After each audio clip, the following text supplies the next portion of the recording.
আসসালামু আলাইকুম রহমতুল্লাহ। প্রিয় শিক্ষার্থী, আমি তোমাদের সাহাব স্যার। আজকে আমরা গণিতের অষ্টম শ্রেণীর একটি গুরুত্বপূর্ণ অধ্যায় নিয়ে একটু কথা বলবো। আশা করি আল্লাহর রহমতে সবাই ভালো আছো।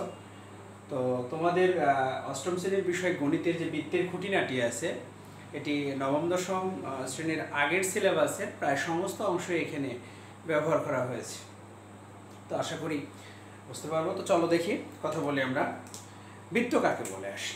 বৃত্তটা হলো, নিশ্চয় জানো যে একটা বিন্দুকে কেন্দ্র করে সমমানের ব্যাসার্ধ নিয়ে যে পথ তৈরি করা হয় বা যে ক্ষেত্র তৈরি হয় তাকে বৃত্ত বলা হয়।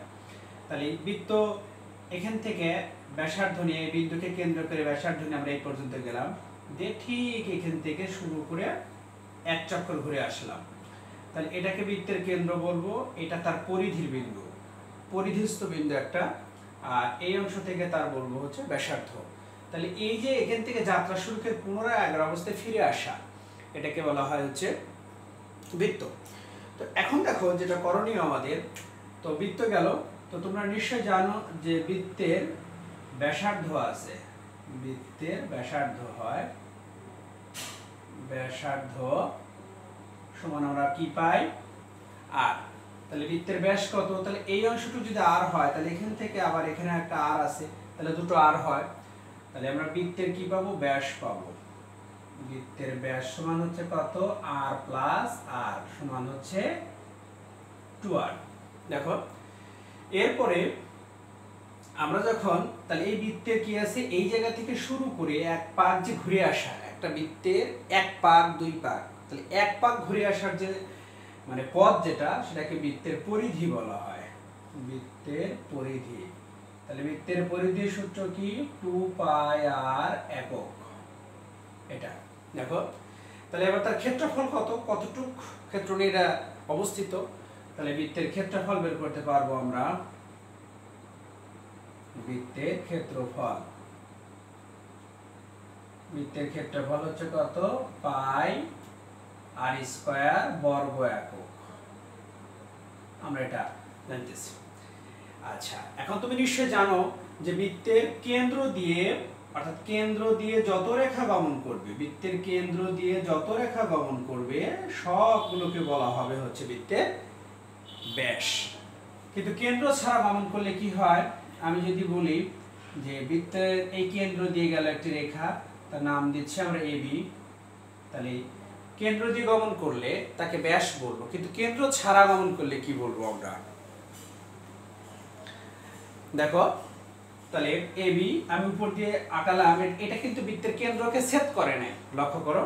তাহলে আমি এর নাম দিলাম হচ্ছে কত? P Q. নিচের অংশে নাম দিলাম হচ্ছে কত? X Y. দেখো এই পি আর কিউ বিন্দুকে ছেদ করে নাই। তাহলে আবার এভাবে আমরা বলতে পারি যে এই দিক থেকে যদি যাই, তাহলে এখানে ছিল কেন্দ্র, তাহলে এখান থেকে মনে করো এ বি, এখান থেকে হচ্ছে সিডি বৃত্তের কেন্দ্র। কেন্দ্রকে ছেদ করে নাই। বৃত্তের ভেতরে যদি কোনো রেখা তার কেন্দ্রকে ছেদ না করে, তখন তাকে আমরা বলবো হচ্ছে জ্যা। আর কেন্দ্রকে ছেদ করলে সেটাকে আমরা বলবো হচ্ছে সেটা ব্যাস। ওকে, এখন দেখো তাহলে এই বৃত্ত থেকে আমরা কি কি পাচ্ছি? আমরা সবচেয়ে বড় যে ব্যাসটা, দেখো যে জ্যাটা কেন্দ্র দিয়ে যদি যায়, সবচেয়ে বড় যে রেখাটা হবে সেটা কিন্তু কেন্দ্র দিয়ে গমন করলে কোনো রেখা, তার মানে অবশ্যই ব্যাসকে বৃহত্তম জ্যাও বলা হয়। শিক্ষার্থী দেখো আমরা কি কি তথ্যগুলো এখান থেকে আমরা পেতে পারি। যখন আমরা বৃত্ত অঙ্কন করি, লক্ষ্য করো, তো বৃত্তের এটা যদি কেন্দ্র হয়, তো এই কেন্দ্র ও থেকে আমরা তার ব্যাসার্ধ আঁকলাম, এখান থেকে আর ব্যাসার্ধ, এখান থেকে। তোমরা নিশ্চয়ই জানো বৃত্তের কেন্দ্র থেকে যতগুলো ব্যাসার্ধ হবে সকল ব্যাসার্ধর মানই সমান। তো আমরা এখান থেকে এ নিলাম, এটা নিলাম হচ্ছে বি। তাহলে দেখো যে এই এ থেকে যে বি অংশটা আছে, এইটার উপরে বৃত্তটা দাঁড়িয়ে আছে, আর এটা হচ্ছে তার কেন্দ্র। তাহলে কেন্দ্রস্থ কোণ, তাহলে এই কোণের নাম হচ্ছে কি? কেন্দ্রস্থ কোণ। আর যেহেতু এটা ছোট অংশের উপরে দাঁড়িয়ে আছে, এটাকে বলা হয় উপচাপ। উপচাপ, চাপ দুই প্রকার, একটা অধিচাপ, একটা উপচাপ। আর এখান থেকে যদি আমরা এভাবে একটা অংশ অঙ্কন করতাম, তাহলে এই চাপের উপরেই কিন্তু এই রেখাটা আছে, দেখো লক্ষ্য করো। তখন তাহলে এই যে কোণটা তৈরি করলো এই জায়গায়, আমি ধরলাম এটা সি কোণ, তাহলে এই কোণের নাম হচ্ছে বৃত্তস্থ কোণ। এই কোণের নাম হচ্ছে বৃত্তস্থ কোণ। আচ্ছা, তাহলে এখন দেখো, তাহলে নিচের এই অংশটুকরে বললাম হচ্ছে আমরা উপচাপ। তাহলে উপরের এই অংশটুকের নাম কি স্যার? এটা একটা জানার একটা ইচ্ছা আছে। তাহলে উপরের অংশটুকের যদি হয়, দেখো লক্ষ্য করো, আমি যদি এভাবে অঙ্কন করি, তাহলে আমার এই যে অংশটা, উপরের যে অংশটা আছে, তাহলে এটা তো উপচাপ, ছোট অংশ উপচাপ। আর তাহলে এটা হচ্ছে কেন্দ্রস্থ কোণ। আর এই যে বাহিরতে যে কোণটা হলো, যেটা এই চাপের উপরে, এটাকে বলা হয় অধিচাপ। এটাকে আমরা বলবো হচ্ছে অধিচাপ। তাহলে উপচাপের উপরে কেন্দ্রস্থ কোণ থাকে, আর অধিচাপের উপরেও কেন্দ্রস্থ কোণ থাকে বাইরেরটা, কিন্তু এই কোণের আরেকটা নাম হচ্ছে প্রবৃদ্ধ কোণ।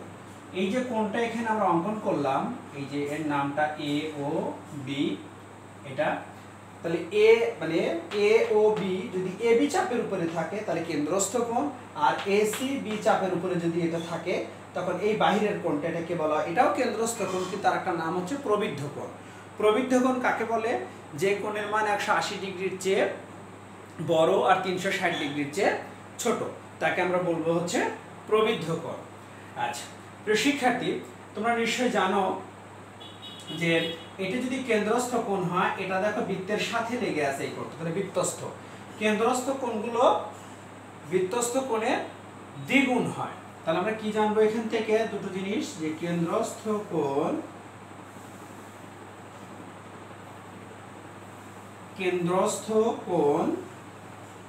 বৃত্তস্থ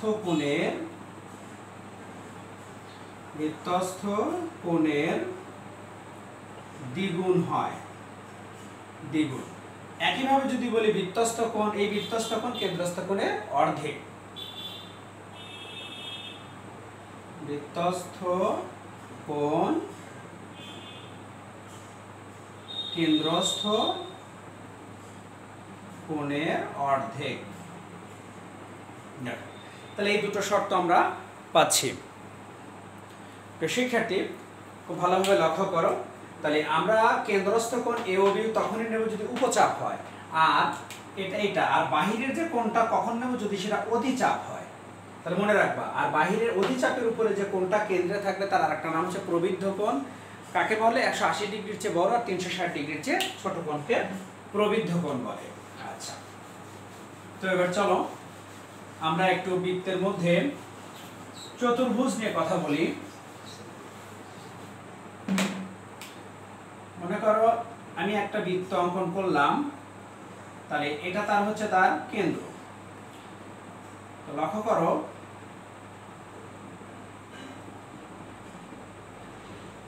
বৃত্তের মধ্যে দেখ একটা চতুর্ভুজ অঙ্কিত হয়েছে। তো নাম দেই আমরা বৃত্তের এই চতুর্ভুজের এ বি সি এবং হচ্ছে ডি। দেখো, তাহলে এখন এই বিন্দু থেকে, তাহলে এই এখানকার কোণ আর এখানকার কোণ, দেখো এটাকে আমরা 1 নাম্বার কোণ ধরলাম, এটাকে আমরা বললাম 2 নাম্বার, এটা 3 নাম্বার কোণ, এটা হচ্ছে 4 নাম্বার কোণ। খুব ভালোভাবে লক্ষ্য করো, তাহলে কয় বাহু? 1 2 3 4, 4 বাহু দ্বারা সীমাবদ্ধ ক্ষেত্রকে চতুর্ভুজ বলে। আর যেহেতু এটা বৃত্তের ভেতরে হয়েছে, তাহলে এটাকে বলবো অন্তর্লিখিত চতুর্ভুজ। দেখো এই কোণের বিপরীত এই কোণ, বা এই কোণের বিপরীত এই কোণ, এই দুই কোণের যোগফল হবে হচ্ছে 180। আবার এই কোণের বিপরীত এটা, এটার বিপরীত এটা। তখন আমরা কি লিখতে পারি? দেখো BAD প্লাস BCD সমান হচ্ছে 180। আবার দেখো ABC কোণ প্লাস ADC কোণ, ADC 180। শিক্ষার্থী লক্ষ্য করো, এখানে কোণ আছে 1 2 3 4টা। তোমরা নিশ্চয়ই জানো চতুর্ভুজের 4 কোণের যোগফল 360 ডিগ্রি হয়। দেখো, তাহলে এখন আমার এই 4টা কোণের টোটাল যোগফল দেখো এখানে আসবে হচ্ছে 360 ডিগ্রি। তাহলে এ কোণের সাথে সি কোণ যোগ হবে, আর বি কোণের সাথে ডি কোণ যোগ হবে। তাহলে এই দুই কোণের যোগফল হচ্ছে 80° বা 2 সমকোণ। তাহলে আমরা কি জানতে পারি এখান থেকে একটা সূত্র মানে তথ্য পাচ্ছি, বৃত্তের অন্তর্লিখিত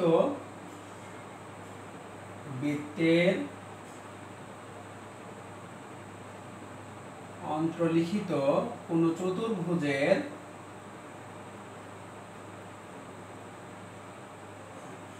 বিপরীত কোণগুলোর যোগফল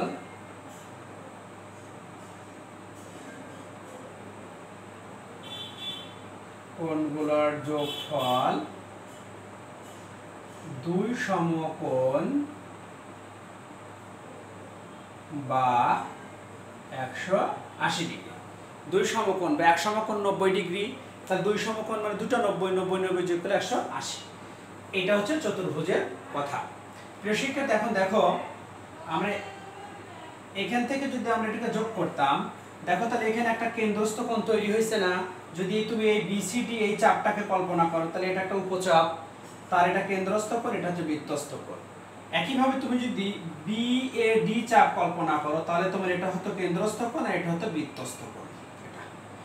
তাহলে কেন্দ্রস্থ কোণের সাথে বৃত্তস্থ কোণের সম্পর্ক কি? কেন্দ্রস্থ কোণ বৃত্তস্থ কোণের দ্বিগুণ আর বৃত্তস্থ কোণ কেন্দ্রস্থ কোণের অর্ধেক। আচ্ছা, দেখো এরপরে আমরা জ্যা নিয়ে কথা বলবো, জ্যাগুলো কিভাবে হয়। দেখো আমি দুটো চিত্র এখান থেকে আঁকানোর চেষ্টা করব। দেখো দুটো বৃত্ত আঁকাইছি, এটা হচ্ছে কেন্দ্র। মনে করো এখান থেকে একটা জ্যা অঙ্কন করলাম, এখান থেকে একটা জ্যা অঙ্কন করলাম। তাহলে এই জ্যার নাম দিলাম AB, এই জ্যার নাম দিলাম হচ্ছে কত CD। আর এই এখান থেকে এটার উপরে লম্ব আঁকালাম M, এখান থেকে লম্ব আঁকালাম হচ্ছে L। এখান থেকে এটা যোগ করে দিলাম। তো শিক্ষার্থী দেখো এই দুটো জ্যা সমান, এই AB আর CD দুটো জ্যা, কারণ এরা কেন্দ্র দিগমন করে নাই, এই জন্য তাকে জ্যা বলবো আমরা।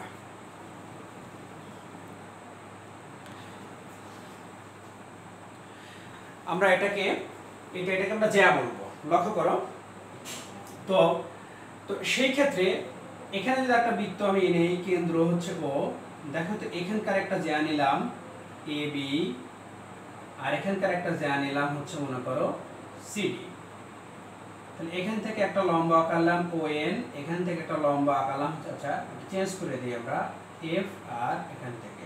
প্রিয় শিক্ষার্থী, আমরা এখান থেকে কি পাচ্ছি? দেখো আমার দুটো জ্যা যদি সমান হয়, তাহলে O থেকে M, O থেকে N ও কি পরস্পর সমদূরে আছে। তাহলে আমি বলতে পারি যে AB সমান CD জ্যা হলে এই কেন্দ্র থেকে এই জ্যার উপরে যে লম্ব, আবার এই কেন্দ্র থেকে এই জ্যার উপরে যে লম্ব, সেই লম্ব দূরত্ব সমান হবে। অর্থাৎ OM সমান হচ্ছে কত ON, এটা সমান সমান হবে। আচ্ছা, একইভাবে দেখো আমার এটা ছিল বৃত্তের কেন্দ্র O, আর এই জ্যাটা ছোট আর এই জ্যাটা হচ্ছে বড়। দেখো তাহলে জ্যা যেটা ছোট কেন্দ্র থেকে সেটা দূরে সরে আসছে, আর জ্যা যেটা বড় সেটা দেখো কেন্দ্রের অনেক কাছে চলে আসছে। তাহলে এই দুটো জ্যা কি সমান? সমান না। তখন আমরা কি জানি যে AB লেস দেন হচ্ছে কত CD।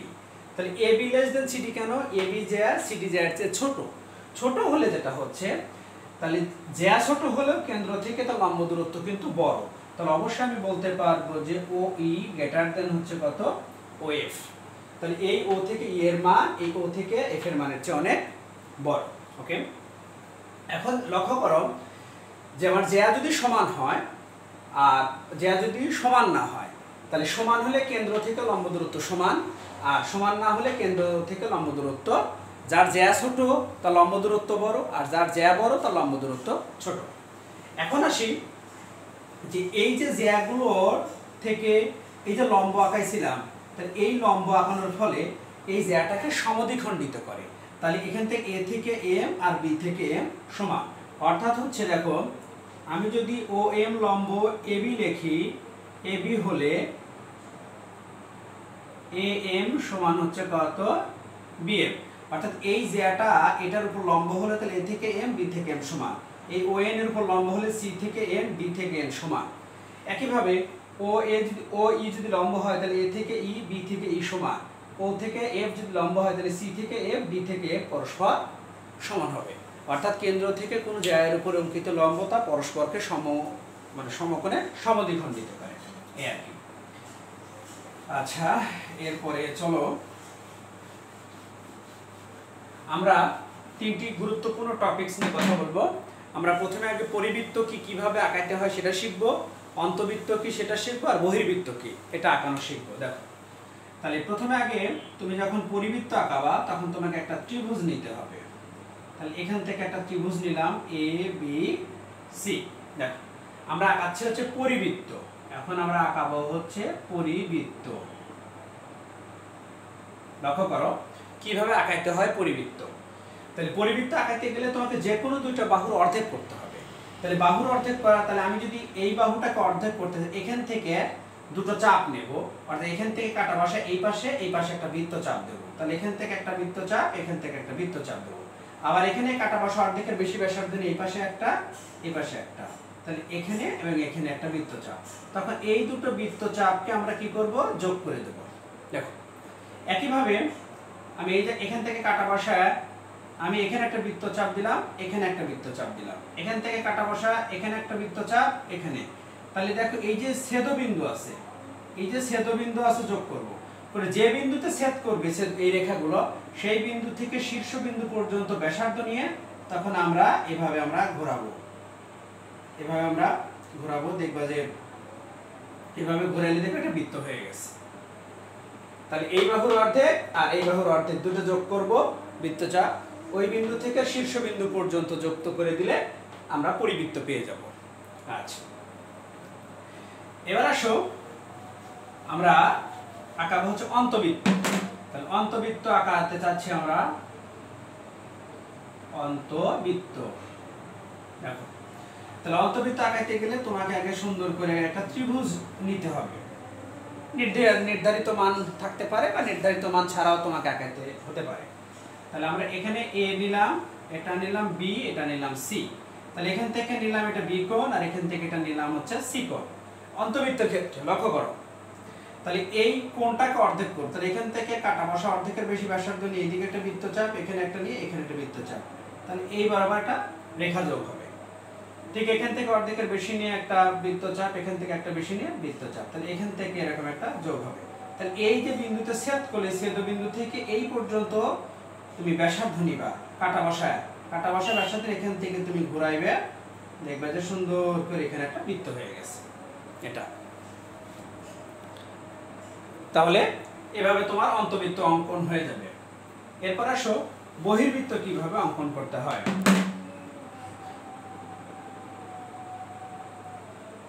বহির্বৃত্ত কিভাবে হয়, তাহলে প্রথমে আগে আমরা একটা এরকম আগে একটা ত্রিভুজ নেব। তার নাম দিলাম হচ্ছে এ, তার নাম দিলাম বি, এর নাম দিলাম সি। তাহলে এই বাহুটাকে একটু বাড়াবো, এই বাহুটাকে একটু বৃদ্ধি করব। দেখো এখানে একটা কোণ তৈরি হয়েছে, এখানেও দেখো একটা কোণ তৈরি হয়েছে। তো এই কোণকে অর্ধেক করব, অর্ধেক নিয়োগ এখানে কাটা বসা ব্যাসার্ধ এখানে চাপ, এখানে কাটা বসা ব্যাসার্ধ এখানে চাপ, তখন এভাবে আমরা যোগ করে দেব। তারপরে এখান থেকে কাটা বসা এখানে বৃত্তচাপ, এখান থেকে এখানে বৃত্তচাপ, তাহলে এটা এবার যোগ করে দেব। তাহলে এই যে বিন্দুতে ছেদ করলে, এই ছেদ বিন্দু থেকে এখান থেকে এই সমমানের ব্যাসার্ধ নিয়ে তুমি এরকম করে ঘুরাইলে যে এরকম একটা বৃত্ত তৈরি হয়ে যাবে। দেখবা প্রিয় শিক্ষার্থী, এই রুলস অনুযায়ী যদি তুমি করতে পারো তাহলে তিনটা চিত্রই দেখবা ইনশাল্লাহ তুমি আঁকায় ফেলতে পারবা। আচ্ছা, তো এখন আমরা যেটা একটু দেখবো, দেখো যে জিনিসটা দেখার আছে আমাদের,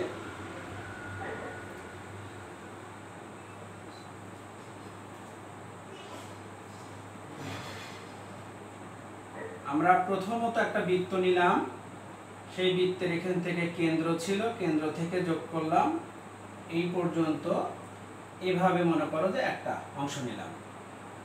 তো আমরা নাম দিচ্ছি হলো, এটা তোমাদের বইয়ের মধ্যে আছে দেখবে।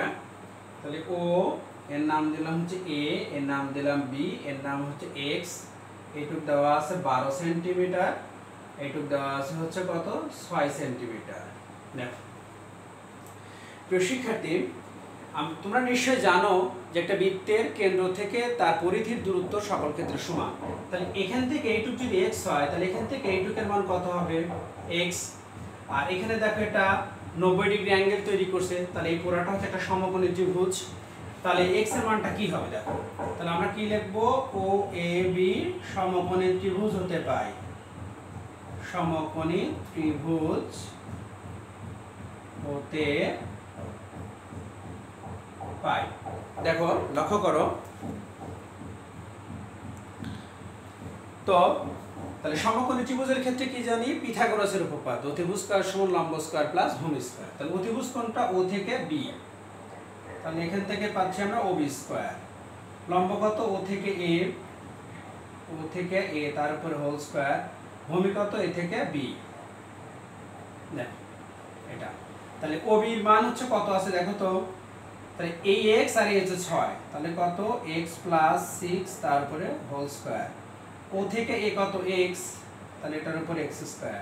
আর a বির মান দেখো 12 আছে, তাহলে 12 স্কয়ার।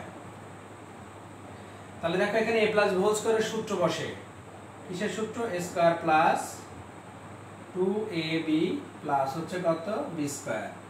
এখানে আছে x স্কয়ার প্লাস হচ্ছে 112 কে স্কয়ার করলে এটা হয়। তো এখান থেকে আমরা যেটা পাচ্ছি দেখো, এগুলো সব এসে নিয়ে আসো, x স্কয়ার প্লাস 6 দুগুণে 12x 36 minus x square minus 144 0। দেখো x স্কয়ার কেটে যায়, তাহলে 12x, তাহলে এখান থেকে যদি আমরা 144 থেকে যদি 36 বাদ দেই, তাহলে এখানে কত থাকতেছে, 12x মাইনাস হচ্ছে কত 108। তো 108 যদি হয় তাহলে পাশে 0 থাকে, তাহলে আমি কত মান পাচ্ছি, x ইকুয়াল টু কত 108 ভাগ হচ্ছে 12। তো দেখো এখান থেকে আমাদের মান কত আসতেছে, এখান থেকে যদি আমরা ই করি তাহলে 108, 8 বারং 96, 9 বারং হচ্ছে 108, তাহলে এখানকার মান আসবে 9 সেন্টিমিটার স্কয়ার। তাহলে তোমার এই x এর ভ্যালুর মান হচ্ছে কত, 9 সেন্টিমিটার। আচ্ছা দেখো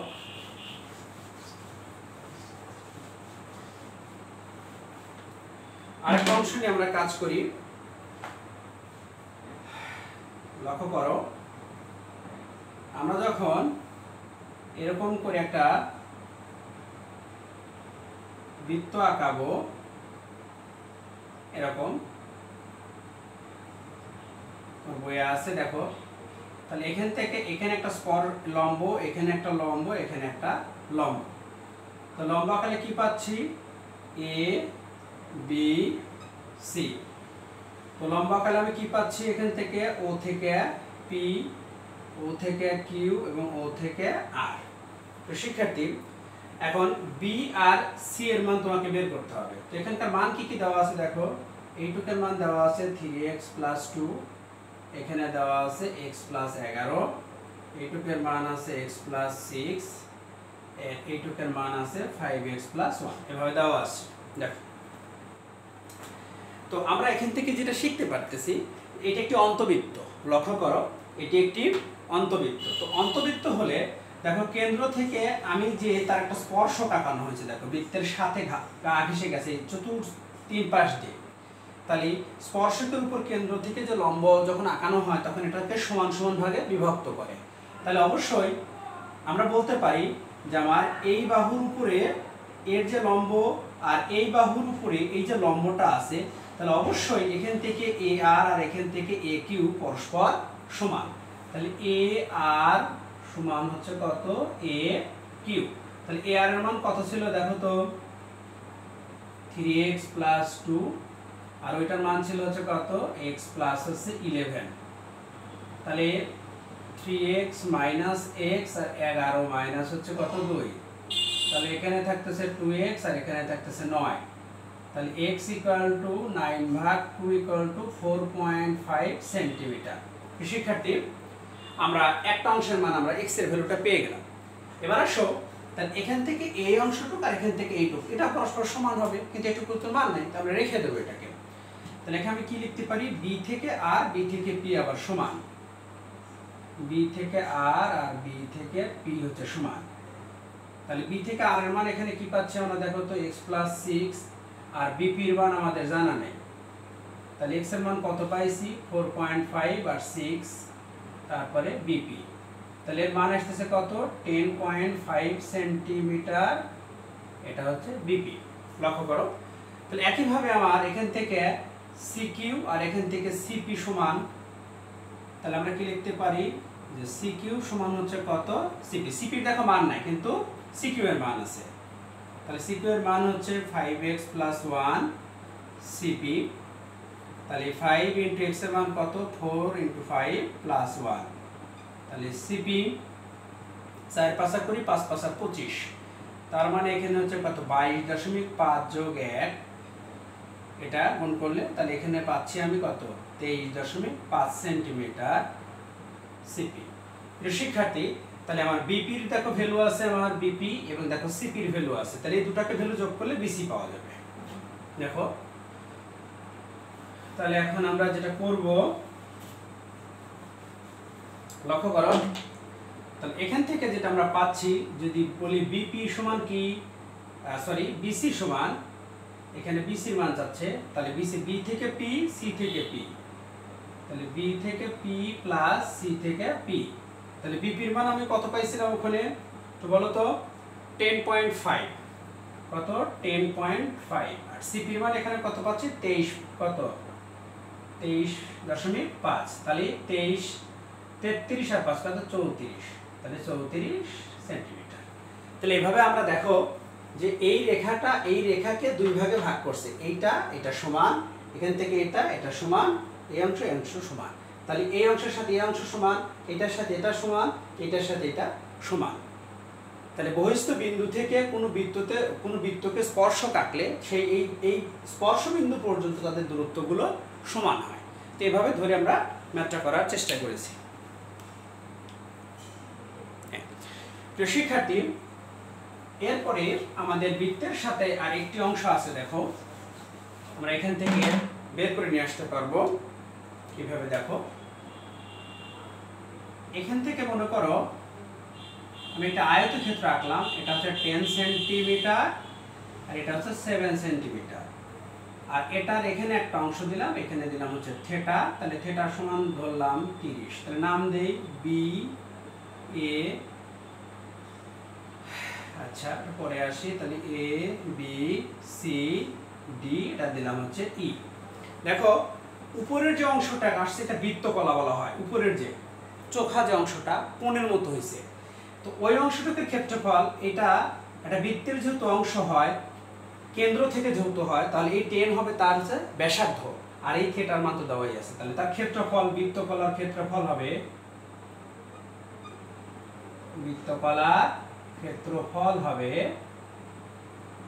কত থিটা ভাগ 360 ডিগ্রি গুণন হচ্ছে কত পাই আর স্কয়ার বর্গ একক, এরকম। তাহলে থিটার মান তুমি 30 বসাবে 60, পাইয়ের মান জানো, আর এর মান হচ্ছে কত 10, আর নিচে যেটা হয়েছে এটা আয়তক্ষেত্র, তাহলে এই আয়তক্ষেত্র কি দৈর্ঘ্য গুণন প্রস্থ, অর্থাৎ এ বি সি ডি আয়ত ক্ষেত্রের ক্ষেত্রফল,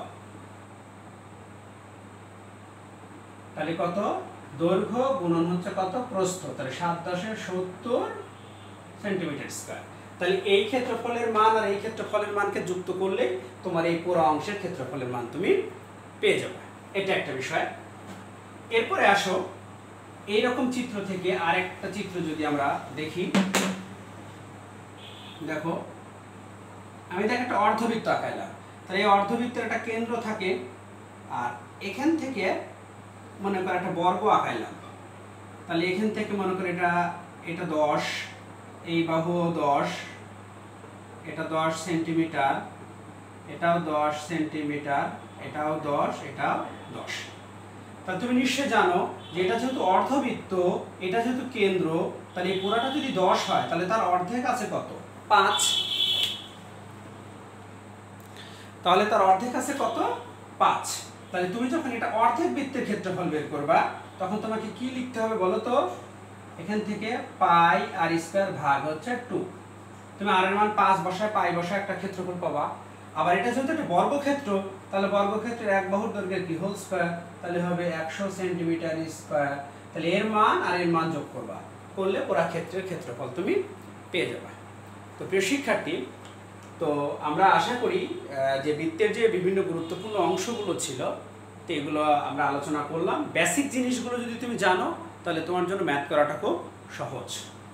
তো পরবর্তীতে অন্য কোনো বিষয় নিয়ে আমরা কথা বলবো ইনশাল্লাহ। আজ এই পর্যন্তই, ভালো থাকবো। আসসালামু আলাইকুম ওয়া রাহমাতুল্লাহ।